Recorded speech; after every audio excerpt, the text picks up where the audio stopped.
是65块，听起来不多，可当时的猪肉价格才9角一斤，一个人1个月的伙食费用大概在10元左右。医疗方面，只要你有工作就有医保，大病小疼都可以得到免费治疗。如果你没有工作的话，只需要每年交1块钱就可以享受同等的待遇。买药的时候，你只需要支付药方的钱，如果已经有药方，那所有的药都是免费的。除此之外，还有其他很多福利，比如个人几乎不用交什么税，邮寄快递呢也不收任何的包装费。接着让我们来到上海第3医药店，他家有24名员工，是南城生意最好的一家。每天到这里看病买药的顾客都在1000人左右。店里的老中医经验丰富，对人体中的上千个穴位功能可谓是了如指掌，所以到这里的病人几乎都是先用针灸进行治疗。虽然其中的医理尚不清晰明确，但这种治疗方法在中国已经存在了上千年，对许多病症确有奇效。另外，店里还有专门的售货员，会为女同志们讲解避孕措施以及药品器具的使用方法。而镜头里的这位中年男子叫老洪，原是这家药店的主人。自从进行了公私合营的改革后，他成为了一名普通员工。不过根据他过去的私营收入，国家并没有减少他的薪资。现在他每个月仍然可以拿到107块，几乎是一般工人的2倍。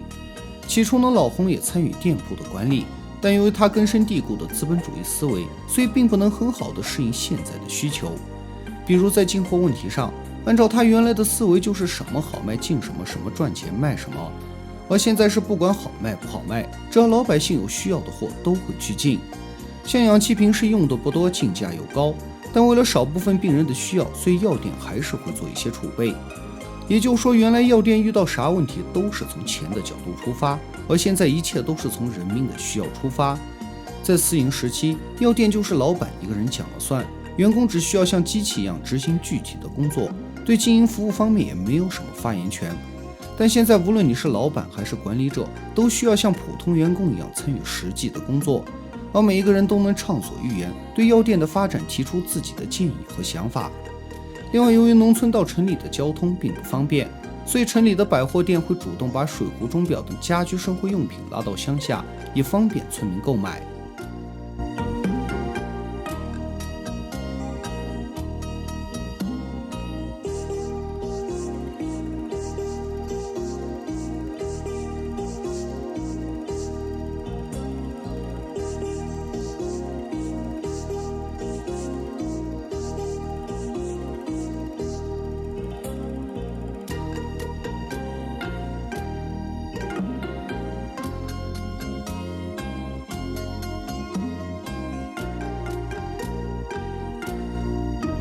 药店的员工每周也会前往乡下帮村民检查身体，同时带上一些常用的药品过去。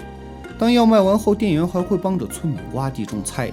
因为没有村民辛勤的耕耘，城里人就不可能天天吃上新鲜的蔬菜和水果，所以他们帮村民其实也是帮自己。